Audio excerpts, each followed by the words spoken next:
Welcome once again to Cinemaholics. He is a pop culture writer for Cinema Blend. He also reviews films for the playlist Cut Print Film and, of course, Cinemaholics.com.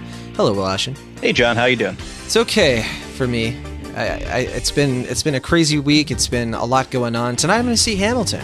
And And so I feel bad because I feel like we're going to have to rush a little bit this episode to make it work. But yes, I am John Negroni. I am the author of the novel Killer Joy, a book about Pixar called The Pixar Theory, and I write about film for Atom Tickets, Young Folks, and Cinemaholics. I am John Negroni. You can find more episodes of Cinemaholics on atomtickets.com. Our full archive of episodes is on cinemaholics.com with all of our bonus episodes and extra content and written reviews and everything you could possibly want for that. You can write into the show anytime by sending us an email. Our email address is cinemaholicspodcast@gmail.com, or you can just comment on any episodes you can find online. And if you want to become a patron of Cinemaholics, our Patreon is in the show notes, and the link is patreon.com/cinemaholics. So this week we're talking about Detective Pikachu, and there are some other films that we saw, but I guess, Detective Pikachu, it's the big film of the week. It's the first blockbuster of the summer, unless you count Endgame, but this actually feels more of like summertime. Would you say so, Will Ashen? Yeah, it definitely feels like a summer release. I definitely got that sense going to theater, like knowing that Avengers is still like doing, its Avengers numbers, and then now we have Detective Pikachu. It's like, oh yeah, this is like what the summer's all about. This is what it's about, indeed. But we have a couple of off topics to get to before we dive into that review. First off, we have a special bonus episode that was supposed to come out a few days ago. We ran into some editing snafus. Oh man, how fitting. I know. Yes, it's With called this Under. Release being delayed. I knew you were waiting for that too, because it's Under the Silver Lake. That's that bonus episode of a conversation about that film with Andrew Garfield and David Robert Mitchell. Correct? I think so. Yeah, we talk about this on the show. If it ever comes out, I can never get his name right. If it ever comes out, yes, I do the same thing. And it's three first names. So yes. Wonderful director, and you guys recorded that. I've seen half of Under the Silver Lake, so I will withhold all comments, and of course you'll have to listen to that bonus episode. But that's going to be coming out later this week. We promise. We're pulling an A24. We understand, but yes, it's coming. All right, and I'm hoping that comes out. Yeah. Yes, and including some films that we saw that we talked about last week, but unfortunately you weren't able to be on the show last week. But you did manage to see Ugly Dolls, Long Shot, and the new Netflix film, Extremely Wicked, Shockingly Evil, and Vile. I'm curious about, because we talked about all of these films but Ugly Dolls. Sam Nolan wrote a review about Ugly Dolls. I feel like we don't really have much, you probably don't have much to say on that. But you wrote the review on Long Shot. What did you think of Abby and I's conversation last week? Did you disagree with a lot of what we were saying about Long Shot, or where are you at with that one?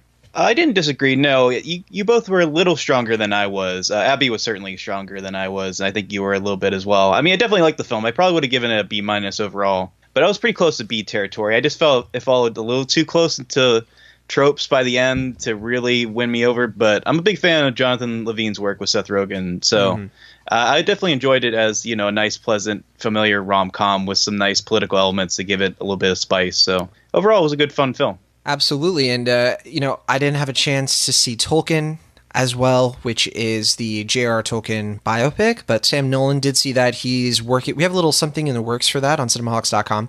So for all of the films that we're not getting to, you should be able to find their respective Cinemaholics content elsewhere, but we'll just be focusing for now on Detective Pikachu, which I think is plenty to discuss, I would say. But of course, we do want to get into your feedback from last week. As we mentioned, we talked about Long Shot, Booksmart, Extremely Wicked, Shockingly Evil and Vile, Tuca and Birdie, Knock Down the House. If you're interested in any of those reviews, definitely check that out. We had special guest Abby Olchesi on. Wonderful guest. Always love having her be part of the show. But as far as comments go, we had some feedback. I think it was all exclusively about Long Shot, which that was the big review. But we had one comment from, we had a comment from someone named Corey. Corey is rightfully pointing out that my puns are beginning to overtake me as a person, I think is how he described it. But Will, would you say that I still have a long way to go before the puns really become what they reach their full evolutionary status, perhaps? Yeah, I wouldn't sell yourself short. Thank you. I have a lot of work to do. We had some fun pun-wise on the show this past week. Thank you. Yeah, I can't beat your puns, Will Ashley. And listeners don't even know your wordplay and the level it's at. If Always trying to flatter you when it comes to wordplay. But Tiff Anything, another wordplay username, had a comment and said, Longshot was a delight for me and my boyfriend. We saw it in a relatively empty theater. I did too, actually, Will Ashen. But it still got plenty of laughs. We had a fun conversation after about the weird politics in it. My boyfriend actually mentioned the Parks and Rec connections, which I do think is spot on. All in all, I'd give this one a B+. Yeah, I was more of like if you recall, I was like a very low B on it, kind of for some of the reasons that you brought up, Will Ashen. But yeah, I didn't really see a lot of showtimes for this weekend, and I feel bad because it's one of those original kind of movies, and nobody's seeing and supporting a movie that's a little different, and that bums me out a little bit. I know you think it's pretty formulaic, and I would agree with that to an extent, but I guess it just bothers me that like it's only the franchises that people get excited and want to talk about. Yeah, I mean, it doesn't really feel like a theater movie exactly, especially with Avengers and Detective Pikachu right now. It definitely doesn't feel like that big of an event compared to those two. It's just kind of the small, little nice rom-com that's coming out on the side, as counter marketing. But it is worth a watch if you have a chance to see it. I mean, but if you get a chance to rent it, it's worth a watch that way as well. Well, I guess I had a similar reaction to Booksmart because Booksmart is a film that I wonder if it'll have that sort of cross appeal. People will show up to see it. I mean, when it hasn't come out yet, we don't know how it's really going to do. It's R-rated, it's a comedy, and I don't know. I'm hoping that Booksmart sort of breaks that and becomes like a big cross-cultural hit, and like people go out to see it in droves. But we'll see. Yeah, it's not going to do big numbers, but I would hope it would. I mean, the budget for that's like $5 million or under, right? I have to imagine it's not over 10 for Booksmart. Right. If it wants to be like a comparable success to other independently released wide releases, it would make probably Lady Bird money, which was 70-ish million total, and which is unbelievably good for a movie that size. But and now the question for this film, given the buzz and the accolades that's earned already, that wouldn't be out of the question. Though I do wonder, like you said, coming out in the early rise of summer, it might get lost in the cracks there. It might fall through cracks, but I don't know. It's kind of hard to say right now. And, I think it's coming out the same weekend as Aladdin, which I really don't know how it's going to do at all. So it's a big question mark. Yes, going to be seeing Aladdin pretty soon. Really excited to take a look and see how Guy Ritchie did with that one. And a lot of big films coming out in the next few weeks. We've got, of course, Godzilla, King of Monsters. We have Rocket Man, and it's going to be crowded. So I hope the really, really good films like Booksmart, which I absolutely adore, not to say that those other films aren't any good, of course, but I hope that really good films don't get overlooked, but we have no control over that whatsoever. We also, from Louise, had a comment, I buy Seth Rogen and Charlize Theron as a couple only because of this movie. Great casting, but my big complaint is that it's too long of a movie for me to keep caring. Would you agree with that? Did you think Longshot was too long? It was about 2 hours, right? Yeah, maybe a little over. Yeah, I should note that I've seen this movie. It's been about a month since I've seen it, so it's not as fresh in my mind. But yeah, I remember it being a little long in the tooth. I think I would have cut maybe 10 or 15 minutes out of it. But as far as pacing is concerned, I never really felt bored by it. Definitely was a couple of moments where I guess around like middle to end where I kind of was getting a little antsy. But I was about to say that's where it kind of, dropped off for me a little bit. Yeah, but other than that, I mean, it kept my interest more than it didn't, and so I was pretty pleased throughout. All right. Well, last we have Ricardi B. I guess that's supposed to be Cardi B, but I don't really know. Some of these usernames go way over my head. But anyway, Ricardi B said, probably the biggest surprise of the year for me so far. A few of the jokes really got to me, but I didn't like how the side characters were never all that developed. I'd give it a hearty B. It's a romantic comedy, so you have to give it a hearty B, right? I see. I think that basically covers it. I know in your review you kind of mentioned some of that as well, and I could agree. But I think that's a good spot for us to end it and talk about Detective Pikachu, which is the new film, of course, this week. Wilash and I've been waiting to ask you this all week because we've used Skype to communicate and do the show for so long, and sometimes I get glimpses of. Don't break the illusion, John. We're in the same room together. Of course. How could I? But on those rare occasions when you're Skyping in from the internet of Pennsylvania, and I get a brief glimpse of your room, I can never help but notice that there are Pokemon decorations. I forget exactly what they are. I don't see them right now, but oh yeah, my poster. Yeah, that's right. You have a poster. So I've always wondered though, because are you Are you a Pokemon fan? Are you a Pokemon trainer, Will Ashton, or am I just delusional? Uh, well, my last name is Ash, or Ashton, I should say. Ash So, Ketchumton. yeah. So maybe I don't actually know. I feel like most people my age or in my generation, Pokemon kind of hit that right age. For me, it was probably, I think I remember it being like kindergarten to grade school was when it really got popular, like that late 90s, early 2000s era. So, yeah, I think I was at the right age. It was like that first like cultural phenomenon, like pop culture phenomenon that I remember like being a part of it. And so for that, I'm a little nostalgic for it. I definitely remember Pokemon, the first movie. Is that what it was called? Yeah, Mew 1999. Strikes Again, or Mew Strikes Back, or something. Yeah. Well, that was a remember later film. Yeah. I think the first one was, yes, it was like Pokemon the first movie, Mewtwo Strikes Back. Maybe you're right. Actually, maybe I'll look that up. Yeah, it was a very unyieldy title, I remember. But yeah, I remember that movie was one of the first ones I remember seeing in theaters. I don't know if it was one of my first movies in theaters, but I definitely remember that was like one of the first times I remember like actively getting ready to see a movie in theaters like that, and like Phantom Menace, like movies I was like told about, like a lot of people in my grade were excited about it. So that's, I guess, my relationship with Pokemon. It's mostly Gen 1, because I never really followed it past like the third Pokemon movie, Pokemon, whatever that was, 3000. Well, Pokemon 2000 was the follow up, and then I think they did do a third one. There was Pokemon Forever. There were a whole bunch.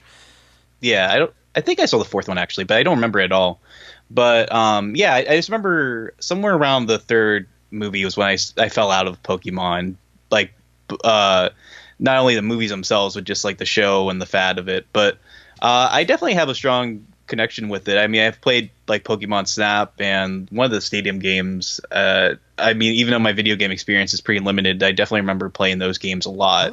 Yeah, so, it's very rare we hear about the Will Ashton video games. Also, it's Pokemon, the first movie, Mewtwo Strikes Back, so we were correct. And as I was looking this up, I couldn't help but notice they're creating a full CGI remake of the film. And it's called Mewtwo Strikes Back Evolution, and it's going to come out on July 12th of this year. So that's coming out. We'll obviously have to devote an entire episode of Cinemaholics to it. Is this for real, or is you pulling my leg? This is for real. I wouldn't pull your leg, and you sound very excited, so this is great. All right, yeah. I'm very, very curious about this. Yeah. I did not know that. I didn't either, and I'm surprised I didn't hear about this, because Mewtwo Strikes Back, I mean, it's such a... That was such a big deal when we were obviously kids. Yeah. I'm a little bit older than you, but yes, Pokemon, the fad, hit me when I was in 4th grade. And so it was my life, right? Same deal as you. I played the stadium games. I played the Game Boy Color games. I had the trading cards. I did all the Pokemon stuff. So it's good because I was hoping I could have a conversation with someone who I could at least have a conversation about how to watch this movie as people who do really like this franchise. I think a lot of critics who are watching Pokemon Detective Pikachu, that's the technical title, don't really live in this world. A lot of critics are a little bit past our generation, or I've heard some people who it did hit their childhood, but for whatever reason, they didn't connect with it, right? And so they weren't into the Pokemon like we were. So this is going to be an interesting review, I think. Yeah, it's funny you mention that because before we were recording, I was listening to the Ringers podcast, and I forget the guy's name. My brother sent me the podcast, but whoever runs the Ringer, the guy, he had an HBO show. Mm-hmm. Do you know who I'm talking about, the sports dude? I do. I forget his name as well, unfortunately. Yeah. I just know that he like brought on like some writer like our age, just like a millennial writer, just because he's like, I don't get this. Like, can you explain Pokemon to me? Because he's just like, I don't. It's like this whole like generational gap, like you're referring to. Like, I remember there's like the whole South Park episode where they kind of talk about that as well. It's just some like weird thing that like for people our age, it was like kind of everything at that time. And then like everyone older than that was just like, I don't get what this is. I don't know what's going on. Like, it's just out of my depth. It's like one of those like kind of like moments when you realize you're getting older, I guess, for a generation before us. So I guess then maybe Pokemon Go happened, we should mention, which sort of like reignited the American Pokemon phenomenon, really. Mm-hmm. So I don't know. Yeah. Would you say, because I feel like people older than us, much older than us, were into that as well. Probably not to the same extent, but I guess thinking back on it, when I would like look out, I'd see people of all ages were playing that smartphone game. and you didn't really have to understand Pokemon in like a lore way, really, to get that game. Like, I feel like to some people it was just Candy Crush. It was just like an addictive collectible thing. But what we're talking about is Pokemon, like the stories of it, the kids TV show, the movies, like we were talking about. The games, of course, have like a narrative to them, except the stadium games don't. But would you say you have that connection to the stories as well? I know you saw the movies and everything, but what side of like the Pokemon coin do you think you fall on? Yeah, I mean, I remember watching the show. Like I said, I mean, I was pretty invested, I think, to a point. I just don't really remember exactly when that point was. I just remember there was like a time, like it was at least like 3 or 4 years where I was like fully invested in the lore and the mythology of Pokemon, the stories and the characters. Yeah. And then I don't know, like, I mean, definitely because like the Saturday morning cartoon, that was like when I was watching those type of shows. So I don't know exactly when I tapped off from the Pokemon stuff, but I just remember like at a certain point, just kind of fell out of it. Maybe when like other people my age weren't really as into it anymore. Mm-hmm. But there's something very weird about Pokemon, and I noticed it with this movie where it's like as soon as it gets back into the cultural imagination, like everyone kind of just loses their mind for it. There's just something about it, just like it just like flicks a switch in your brain. It's like, oh yeah, like I there's love Bulbasaur. Pokemon. Yeah. It's just very weird. Like yeah, you grow out of it, and then like Pokemon Go happens, and it's like Pokemon, and then like Detective Pikachu comes out, and you're like, I don't know about this thing. You see the trailer, it's like Pokemon. So yeah, it's very very weird in that regard. Absolutely. I would mention that I was into Pokemon, the TV show, long after it was age appropriate, I would say, because I remember, I remember watching the kids show when I was in elementary at school, and it went all the way through. So you had like the first run of it, which is like the really good version of the show where it's like Ash's first journey. It's like the original video game, and he goes to all the gyms, and then the first movie ends where Ash he does like the big thing with Mewtwo is like that kind of caps the show. Right. It's kind of it would have been a really great series finale, in fact, but they kept it going because it was so popular. And they did the Orange Islands thing, which was not part of the video games. It was just for the anime. And then the second movie took place during that time. By the way, there was a kind of a Twitter thing going on. It was like, what's something you could talk about for 30 minutes without prep?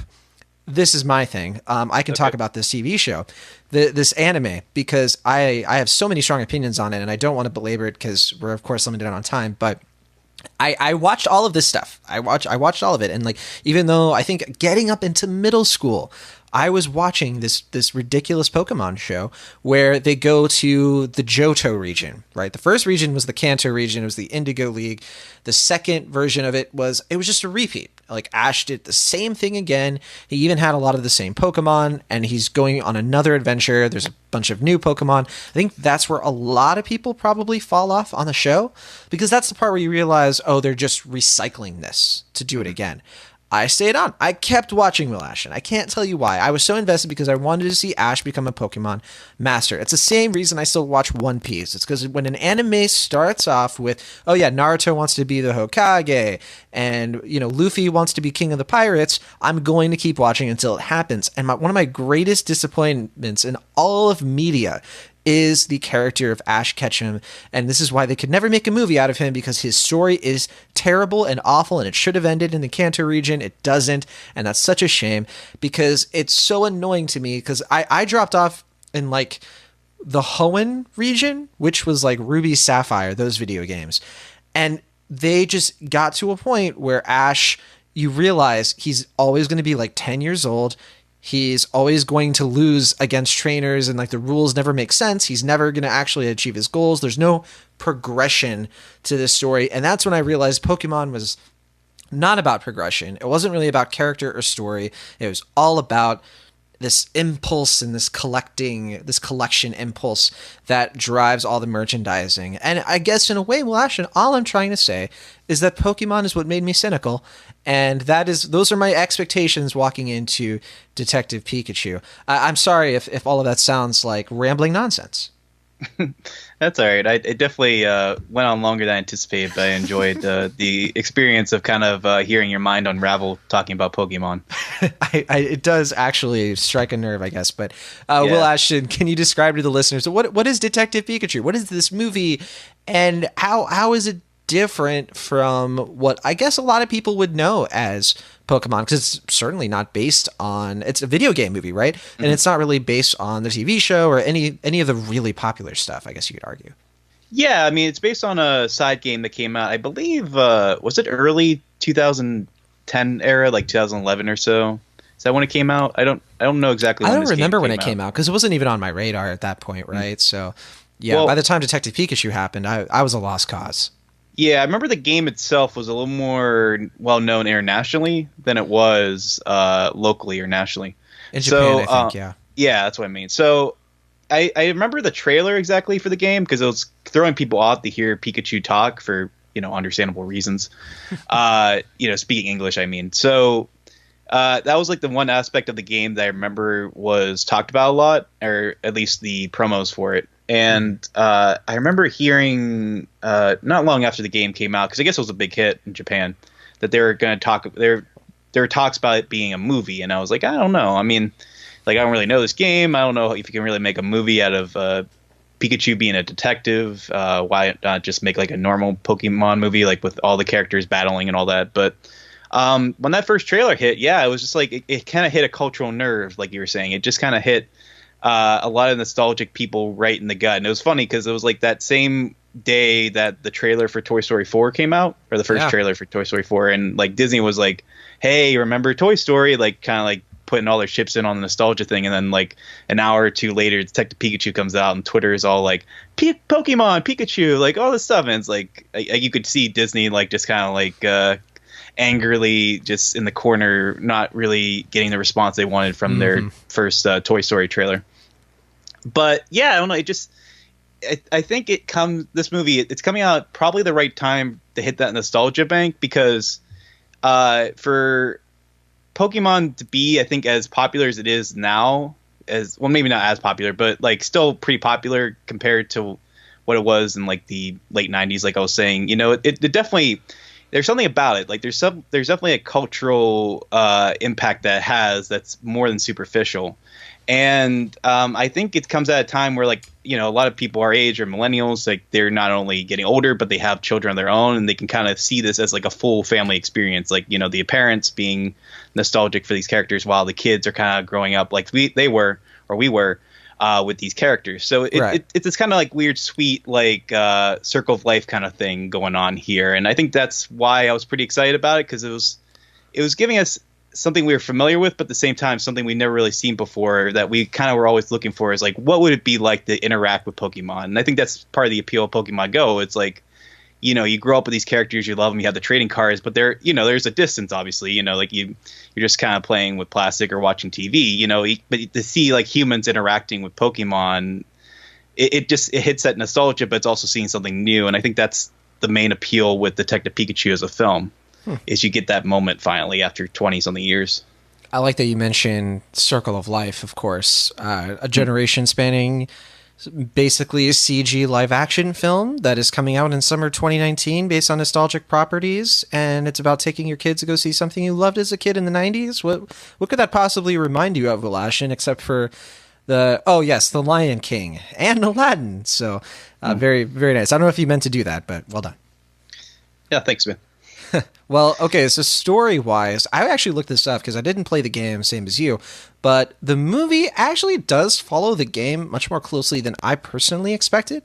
These are like the same characters. Obviously, the story is very, very different, and a lot of what they do with the idea of like the talking Pikachu and that context for like why he's only able to be understood by this person, all of that has been updated for the movie, but the story here actually makes a lot of sense for a Pokemon movie, to what you're saying. Maybe not at first glance. It is the sort of thing when they announced Detective Pikachu, and Pikachu's voiced by Ryan Reynolds a few years ago, I think we all collectively were like, okay, we'll believe it when we see it. Well, now we've seen it. And they actually have found a way to adapt a Pokemon movie, and a video game movie at that, in a way that does play on the strengths of this sort of media franchise. The story itself is about a guy named Tim Goodman. He tried to be a Pokemon trainer. I don't think he ever really was one at any point, but he's never been able to capture a Pokemon. He just doesn't have that connection.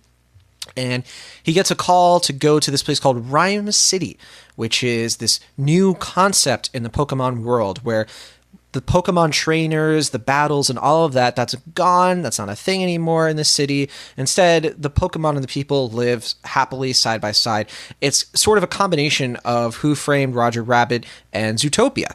And that's kind of the world building that they're going for. It's kind of like a perfect marriage of those two films in terms of the setting, right? Of course, you have like the neo-noir Blade Runner trappings like combined with it, sure. But regardless, Tim goes to Rhyme City because he has just found out that his father has been murdered. Or I think he's told initially like passed away. But then he finds out he was part of this case where something went wrong. And eventually he comes into contact with his father's Pikachu, who this Pikachu was his partner. The catch, of course, is that Pikachu has lost his memories. And not only that, so he doesn't know what happened, but not only that, he can talk to Tim Goodman, and they're able to partner up and communicate, and they help each other out because Tim can communicate with humans and the Pikachu can communicate with the other Pokemon, and together they're an amazing crime-fighting duo. They unravel conspiracies, make new friends, and basically go on a kind of standard video game movie adventure. But, well, Ashton, I mean, what did you think of the movie itself? Did you like this concept and the way that they decided to move forward with a live-action Pokemon movie? Yeah, I mean, as far as the concept is concerned, like I was suggesting earlier, it wasn't really until I saw that trailer that it really kind of clicked for me, and I realized how much potential this concept had because, like you said, Who Framed Roger Rabbit is a pretty amazing movie in that regard. It's one of my favorite films. I think it's basically perfect as far as marrying kind of heavy noir angle with like these characters that we love. Mm-hmm. And it's a movie that it's like a 1 in a million success. Like it's like a film that shouldn't work in many different respects, technically and narratively, and it just does. It's like an amazing film. And I didn't have those expectations for this film, like that high of a bar, but to know it could even be like slightly that level of good was really, really like it just inspired like this like not only a wave of nostalgia, but just like this excitement of like what this potential could be.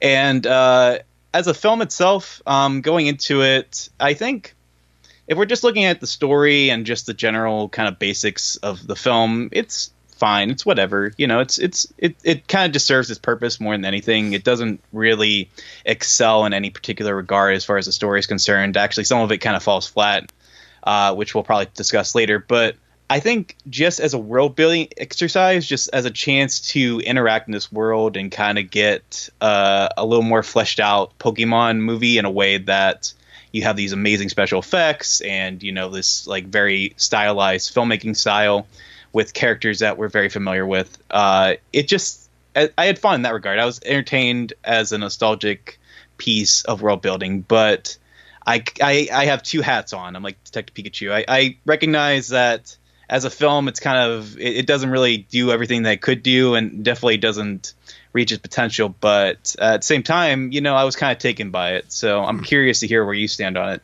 I think you liked it a bit more than I did. I really did not like this one. I was very disappointed by Detective Pikachu. I didn't go in with the highest expectations. I had kind of heard through the grapevine that, you know, there were some negative reviews, there were some mixed ones, and there's some really positive ones. So I had a feeling I would fall somewhere maybe along the middle, or who knows, right?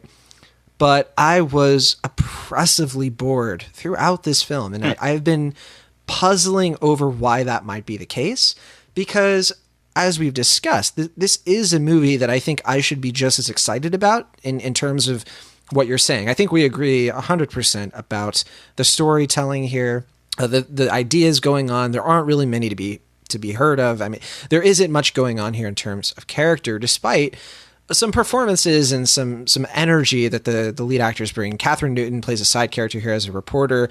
She and her side duck, they should be my favorite things in this movie. I think that it's a great idea on paper.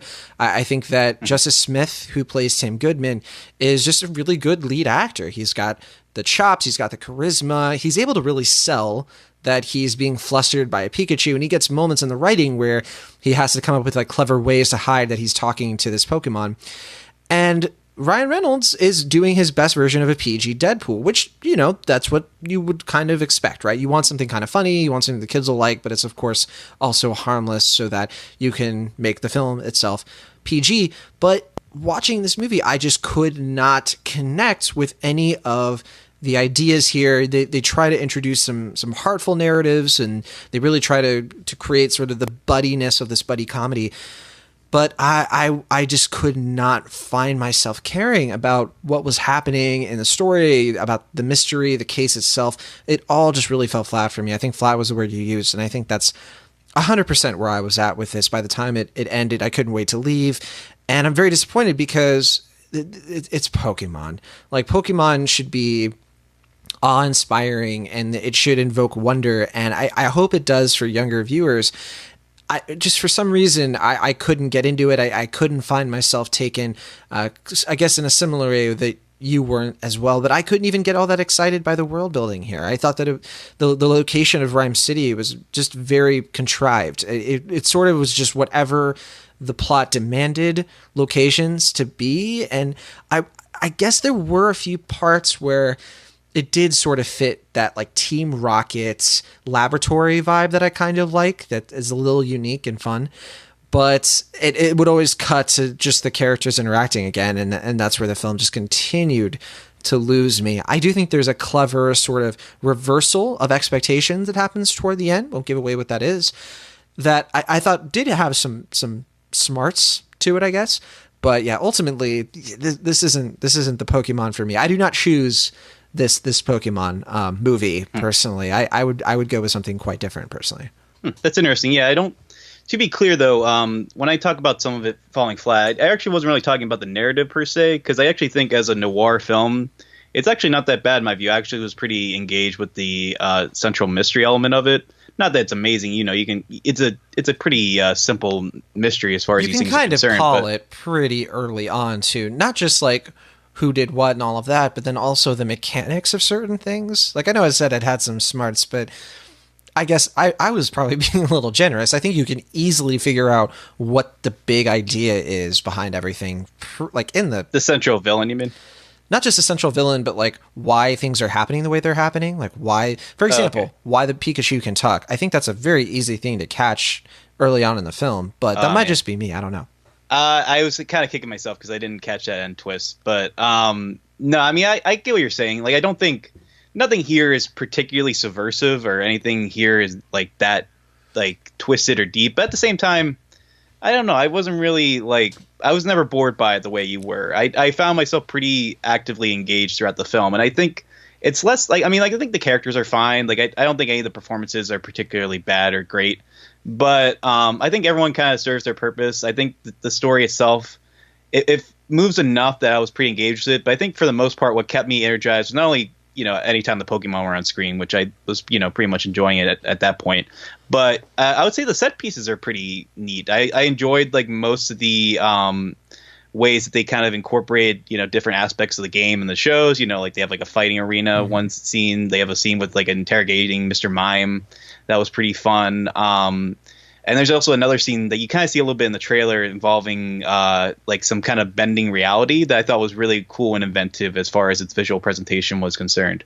But yeah, I mean, the stuff for me that didn't quite work was the humor. I mean, there are a couple of jokes here that worked, but a lot of it kind of felt a little clunky in that regard. Like there's kind of a hokiness to a lot of the comedy that disappointed me, considering, you know, Ryan Reynolds was involved. I'm sure he improvised a lot of stuff in the booth.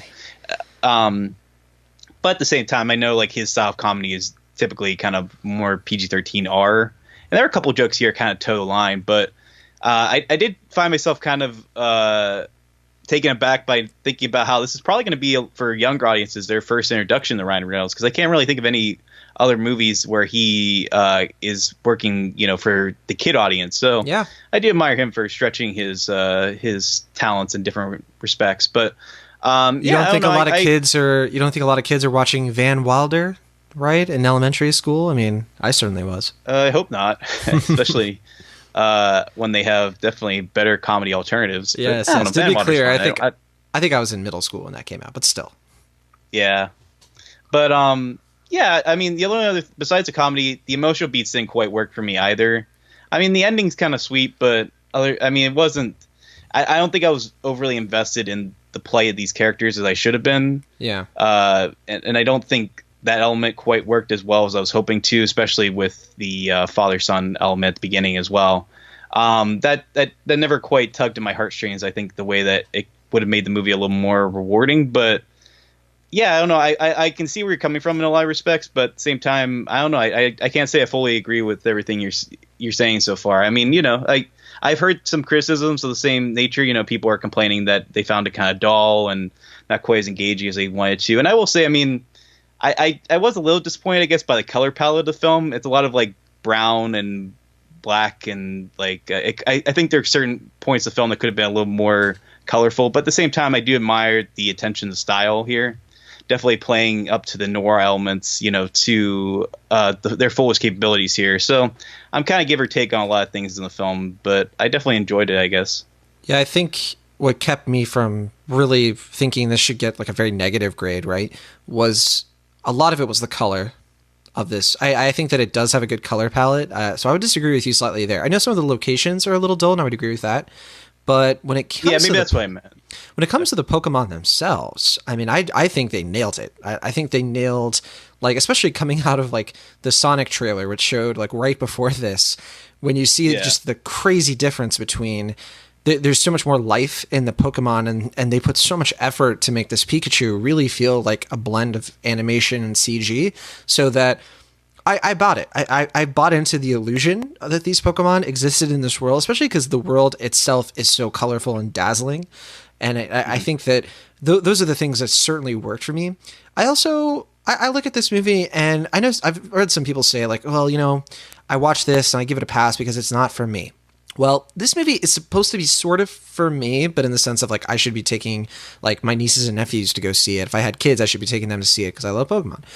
And on that note, I'm more excited about what this film is sort of paving the way for. I hope it's pretty successful because I want a better Pokemon movie, or I want one that actually fits the bill of what these stories can be in scope.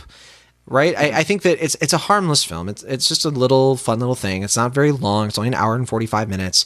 And I think that kids are going to really dig it. But when I think of the Pokemon stories that are like game changers for me, and I know we've talked about Pokemon the first movie, but I think of some of the Pokemon adventure comics, they're technically manga, that came out in the late 90s, and those are truly terrific stories. They're much edgier, they've got like a darkness to them, and they also treat the Pokemon as a much more like violent and chaotic force. It actually reckons with the idea of having a Pokemon against and like capturing it and all of that stuff. Whereas this movie sort of glosses over it. It was like, well, the Pokemon has to choose you too. That's kind of how they get around some of those weird implications. But in terms of like future Pokemon movies we could get, I really hope we get one that maybe fits like a more mature edge. I get that that's not the way to make money, so I'm wishing for something that's not going to happen, obviously. But that is sort of on my wish list, I guess. No, I get what you're saying. I think that's part of their design here is that I think it was inevitable we're going to get a live action Pokemon movie at some point. Like I don't think there's a technology. We got a live action Dragon Ball movie before a live action Pokemon movie, so it is a little strange that it took this long. Yeah, well, that's the thing. Like, yeah, like you kind of have to take your time with something like this. It's not quite the Marvel approach, but definitely you got to take some considerations because like looking at the Dragon Ball movie, like that. Look how cheap and ugly that movie is. I mean, they clearly they were cashing in on the appeal of that series, and it backfired enormously there. This one, I think there's a little more respect for the fan base here. I mean, I still think, like you're saying, it's kind of like it's like a baby step approach where you're taking a kind of smaller concept from this universe. You're kind of focusing a little bit more directly on one story that could take place in this bigger, expansive world. But I mean, it's not a cheap movie. It's like 150 million film, so it's not like an indie anywhere close to an indie by any respects. But I do think like later on they want to make like a $350 million like big epic Pokemon movie. I can see Warner Brothers like kind of spinning their wheels thinking about something like that, but I don't think you can like just put that out there and guarantee a success. I think you kind of have to test the waters here, and that's why I see they're doing here. I think is they're just like, okay, let's just see how big the appeal is for Pokemon, like a movie like this.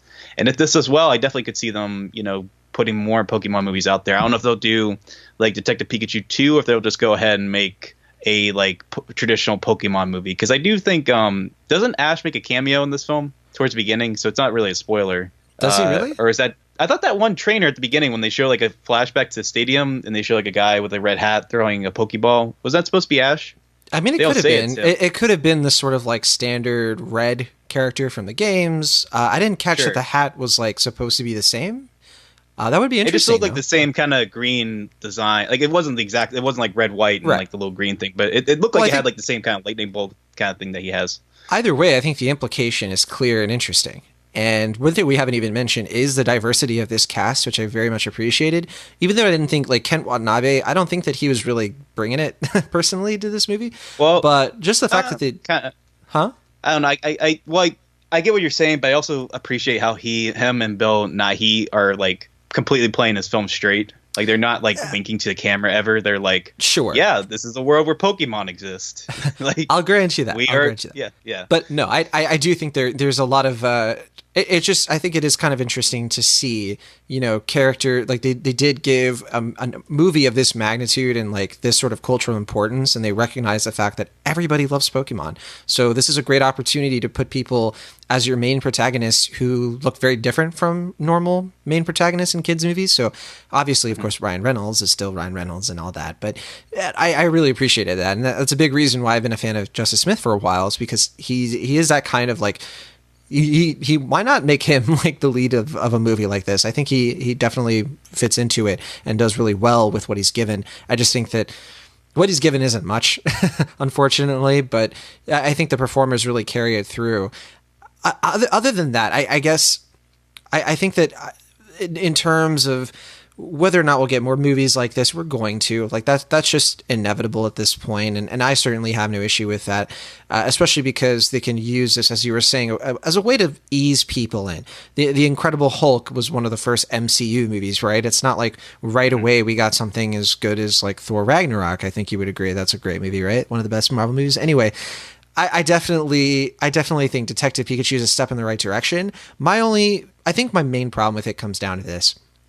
It's that as an introduction to Pokemon stories, I don't think it's very effective.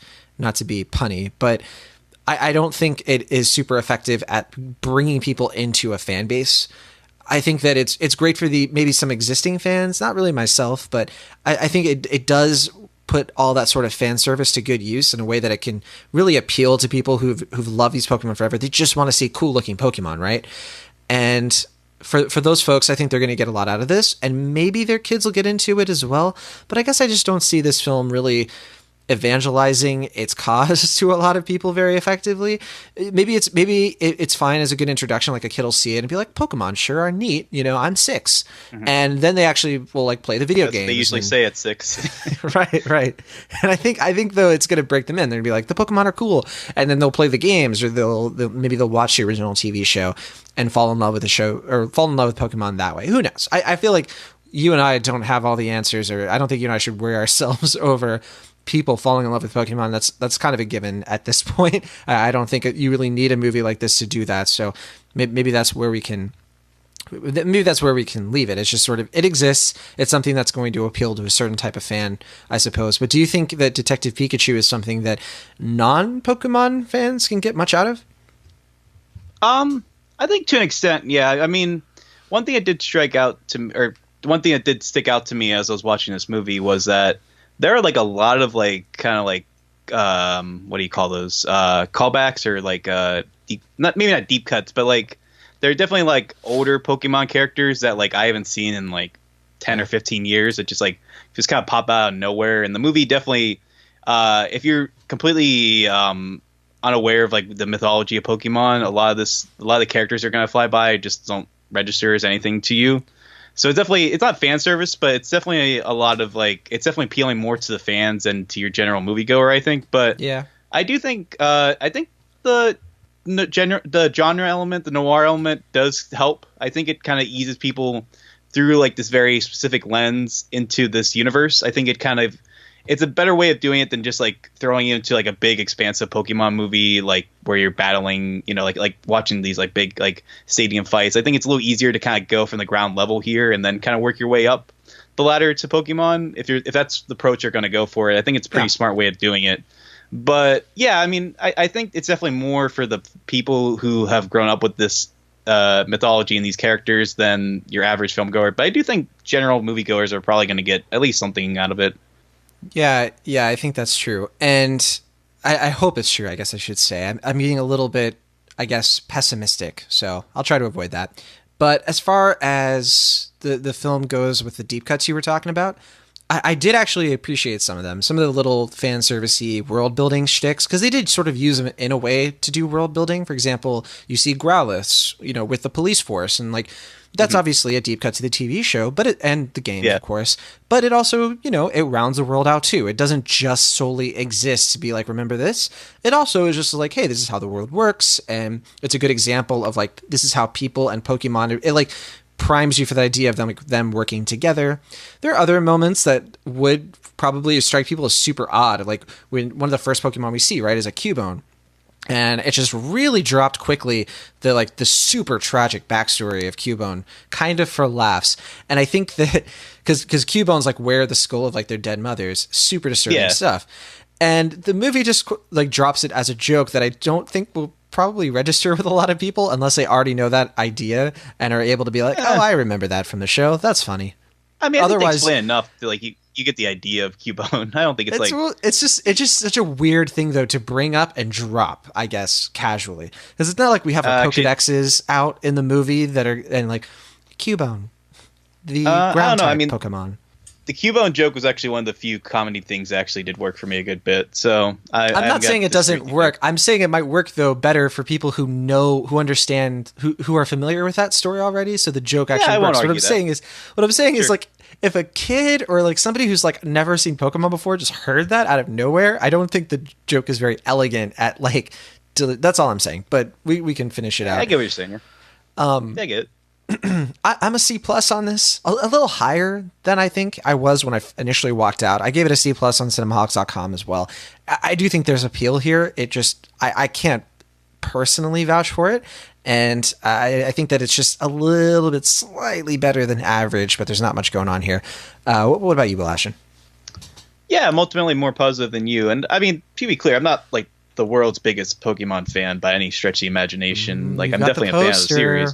Yeah, I mean, I'm definitely a fan, like I said, but I mean, I don't know if I think compared to you, as we've made evident earlier in this episode, my understanding of the series has definitely waned over the years. So for me, I mean, it was like a nice refresher in many ways. Like it's just nice to kind of get reacquainted with something that I did have a pretty strong relationship earlier in my life, and something like kind of similar to when we watched Mary Poppins last year, and I got to rewatch that. I was like, oh yeah, like this is a pretty big part of my childhood, and I kind of took that for granted in certain respects, and this film did give me a chance to get reacquainted with Pokemon in a way that I'm pretty grateful for. But yeah, I mean, its pleasures are fleeting. I do think, I'm kind of bouncing between, being a fan, a critic here, and that I recognize that this is far from the perfect Pokemon movie. It's not what we could have gotten. It's certainly not like the ultimate best film, but I see it as like a phase 1 Marvel movie where I'm sure if I go back, like, if 5 years from now, if there's like 2 or 3 more Pokemon movies that are better than this, and I can see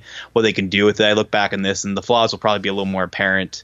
I can understand that. But, in this time in 2019, watching this movie, I had a good time. I was entertained, I guess more than you were. I mean, I found it amusing, if, slight for what it was, but that's just a fun little popcorn flick that reacquainted me with something I'm pretty nostalgic for. I had a good time. So for that, I'll give it a B-. All right. So we're not that far apart, but I guess that's because I'm trying to be a little bit more positive than I initially was feeling. Because I was really feeling more C- on this, to be honest. But that's surprising. I didn't expect that. Same here. I was hoping that Detective Pikachu was going to be a big surprise for me this summer. Like I was really hoping it was going to be the kind of thing that just really got me to fall back in love with Pokemon and drop a lot of my Ash baggage. But unfortunately, that's not the case as of yet. Yeah. I will say, I mean, we kind of talked about it briefly, but one thing I do really want to stress is just how good the special effects are in this movie. Like not only just like the way that the characters are designed, like we were talking about, and like how they're able to bring something from the cartoons into live action, but just the way they kind of are integrated into this world. And that there was only like maybe 1 or 2 scenes where I got that like Garfield the movie vibe, where it's like they're holding air. Like it's like they feel like pretty weighted. Like they feel like characters who are actually walking and talking and breathing in that universe. And for that, I mean, I hope the animators get recognized for that, because that's a pretty big accomplishment, and I think that definitely adds to the immersion of the film or that world building that we're talking about. So yeah, that's just one thing I wanted to bring up real quick, and before I forgot, is I think that's pretty impressive as far as this Pokemon movie is concerned. To bounce off of that, I my personal observation was that I think, yes, the animators did a pretty good job, but I think what actually pulls the illusion off is more the art direction than the animation and the effects. I think the effects work, but I think the art direction is what makes it convincing. Because if you took a lot of these special effects and you put them in a kind of a different movie with like a different artistic sensibility, they would probably stick out more like a sore thumb. But because the art directors took such care to make this world feel kind of bubbly and neon, and the production design, even though I didn't personally consider it to have much of an identity in terms of like what is Rhyme City? What kind of city is it? It doesn't really have any of that, but it does have the trappings of a world where these Pokemon and these humans can sort of interact in like common ground. It's the sort of thing that I think people lambasted Speed Racer for, but which I always considered that was like one of the strengths of Speed Racer was the way that they use like color and special effects to make the racing even more thrilling, because it was more believable and convincing, at least to me. And I know that film has gone on to be more of a cult favorite over the years, but that's kind of where I stand, and it's a big reason why I give this movie a lot of kudos. Ultimately, is because I think that's just a really solid direction going forward. Another Pokemon movie that can take those combinations of circumstances in terms of the animation, the effects, and the budget. We could get something really special, I think, and so I hope we do get that. But that'll do it. And did you have anything last to say? No. I mean, there's like a couple things I could point out. I just wanted to say, I mean, I think a lot of that also harkens to the cinematography, which is, it's like generally good cinematography. It's like an Oscar-nominated cinematographer worked on this movie. And yeah, I think I think the look of the film was probably given more precedence than, the story or the narrative, which I kind of expect that going in. Like I said, I mean, my appreciation for the film can be a little bit surface level as far as what I'm getting out of it. But at the same time, I mean, I see the potential here. I definitely appreciate what effort was put into here, and I do think there's a lot of good stuff in here. So yeah, I mean, my appreciation for it will probably be fleeting, but I do think there's some stuff to recommend in here. Yeah, I think we have to point out, because you did, that world renowned cinematographer is John Matheson. We should have pointed him out earlier. For those of you who don't know, Gladiator, Phantom of the Opera. He's worked with James Mangold and Guy Ritchie. He's truly a wonderful cinematographer. And it's funny because you do sort of, I think he's worked with Joel Schumacher on more than just Phantom of the Opera. But I mean, considering the sort of like artistic flair that Schumacher has, I've always found it kind of funny that I was thinking of Batman and Robin. I know that not the same cinematographer as Batman and Robin, but there were a couple of moments where I felt like Gotham City and Rhyme City could exist in the same universe. Don't take that as a criticism necessarily, but regardless. Well, we should also note this was shot on 35mm film, so I think it also adds to the kind of crisp look to it, which I think is pretty cool. Just like his last blockbuster, Logan, right? So yeah, I think that's right. Yeah, I think that it makes a huge difference. So, and I think it is kind of funny that we have to point that we can point that out.